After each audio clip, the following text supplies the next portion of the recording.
प्रधानमंत्री नरेंद्र मोदी 3 राज्यों के दौरे पर हैं और इसी बीच आज जी न्यूज के पास उन संभावित नामों की लिस्ट भी है जो बीजेपी की पहली लिस्ट में शामिल हो सकते हैं, क्योंकि कल देर रात तक केंद्रीय चुनाव समिति की बैठक चली जिसमें प्रधानमंत्री मोदी भी शामिल थे रहे और जी न्यूज के पास वो संभावित नाम मौजूद हैं। तो देखिए, बीजेपी अपनी पहली लिस्ट आज जारी कर सकती है। कल बीती रात काफी देर रात तक ये मंथन चलता रहा।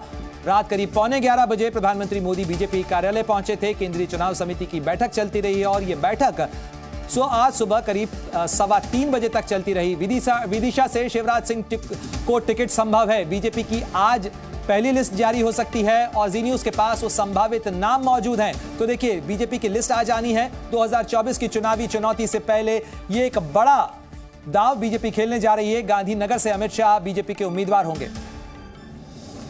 और ज्यादा जानकारी के लिए सीधे रुख करते हैं, मेरे सहयोगी रविंद्र कुमार हमारे साथ जुड़ गए हैं। रविंद्र, जरा बताइएगा, इस पहली लिस्ट के अंदर कौन कौन से नाम बड़े बड़े दिग्गज चुनावी समर में उतारने की तैयारी में बीजेपी?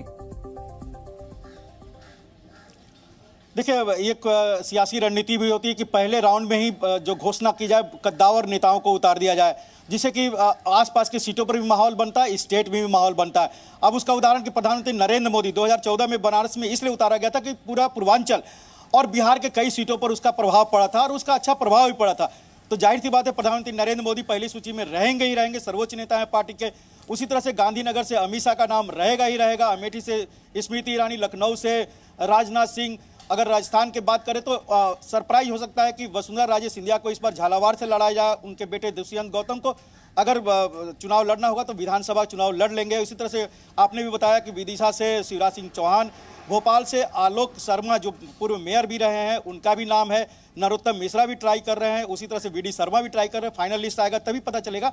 लेकिन गुना से ज्योतिरादित्य सिंधिया चुनाव को लड़ना लगभग तय माना जा रहा है। तो बड़े नामों को उतारा जाएगा। उसी तरह से जो पश्चिमी यूपी की बात कर ले तो बालियान, संजीव बालियान रहेंगे, उनका नाम रहना है। यहाँ से राजकुमार चाहर किसान मोर्चा के हैं, उनका नाम भी है।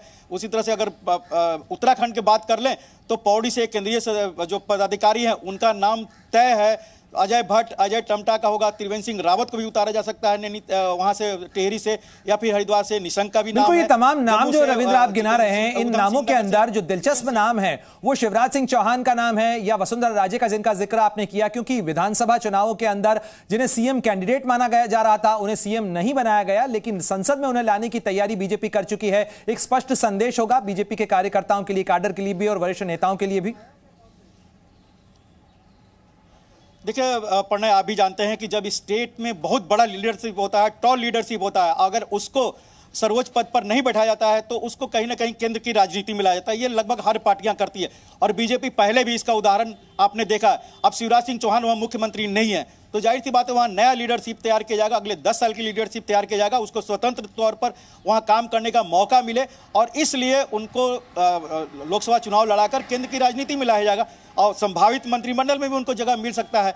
यह भी कहा जा रहा है अभी कयास के रूप में कि काल्पनिक तौर पर बात कर सकते हैं कि उनको कृषि मंत्री बनाया जा सकता है, जो नरेंद्र सिंह तोमर थे। तो सर्वोच्च नेता को स्टेट का जो पद से हटा हुआ है उसको केंद्र की राजनीति में लाया जाता है, स्टेट लीडरशिप को फ्री हैंड देने के लिए। शिवराज सिंह चौहान के लिए कृषि मंत्री का जो फॉर्मूला है ये 2014 से ही चर्चा के अंदर है। लेकिन अगर बात की जाए इन बड़े नामों के साथ साथ तो क्या कुछ नए नामों का ऐलान भी हुआ है? क्योंकि करीब 150 सीटों के ऊपर मंथन हुआ, कई राज्यों के जो नेता थे वो इस बैठक के अंदर शामिल थे। क्या कुछ ऐसी सीटों के ऊपर नए और जो उभरते हुए चेहरे हैं उनको भी मौका मिल सकता है? जैसा कि मैंने कहा प्रणय, आप भी जानते होंगे आलोक शर्मा जो हैं भोपाल के पूर्व मेयर रहे हैं, 2-3 बार वो चुनाव विधानसभा हार गए क्योंकि कहा जाता है कि अल्पसंख्यक बहुल क्षेत्रों से उनको चुनाव लड़ाया गया था। एक उनको चांस मिल सकता है, एक लीडरशिप वहाँ तैयार हो सकती है कि जिनका टिकट नहीं कट रहा है, बहुत से ऐसे हैं, मध्य प्रदेश हो, राजस्थान हो, वहाँ पर नए चेहरों को उतारा जाएगा। और जाहिर सी बात है क्राइटेरिया वही है कि हर कॉम्बिनेशन इक्वेशन में ठीक हो। और सबसे बड़ी बात है कि जो 2024 का लोकसभा उम्मीदवार बनेगा इसमें अधिकतर 70% जो उम्मीदवार होंगे, जो कैंडिडेट होंगे, ये 2034 तक के लिए तैयार किया जाएगा। तो कहीं ना कहीं जो पुराने लीडरशिप है उसको दरकिनार करने के पीछे एक बड़ी वजह होगी युवाओं को मौका देना या नए लीडरशिप को तैयार करना हर स्टेट में, जो अगले 10 साल तक पार्टी। रविंद्र, नरोत्तम मिश्रा का नाम भी काफी रोचक है क्योंकि वो विधानसभा चुनाव हार गए थे और विधानसभा चुनाव हारने के बाद उनको लोकसभा चुनाव से मौका देना, यानी कहीं ना कहीं पार्टी लीडरशिप उन पर जो अपना विश्वास है वो जताती नजर आ रही है। देखिए बड़े नेता हैं, चुनाव हार गए हैं। अब जैसा कि कैलाश विजयवर्गीय वहाँ चुनाव जीत गए हैं, लेकिन वो भी ट्राई कर रहे हैं कि इंदौर से उनको टिकट मिल जाए। नरोत्तम मिश्रा चुनाव हार गए हैं, वो ट्राई कर रहे हैं कि ग्वालियर क्षेत्र से उनको चुनाव मिल जाए, टिकट मिल जाए, या फिर भोपाल से मिल जाए। तो ये चुनाव जीतना और हारने व्यक्ति के कद के ऊपर भी व्यक्ति होता है। अब कैलाश विजयवर्गीय इतने सीनियर लीडर हैं, उनको विधायक बनाया गया है वहाँ पर, लेकिन वो जरूर चाहेंगे कि केंद्र की राजनीति में इतने सालों से रहे थे, यहाँ पर आए। तो ट्राई होता है इतने बड़े लीडरशिप द्वारा। चुनाव हारना एक बड़ी बात है।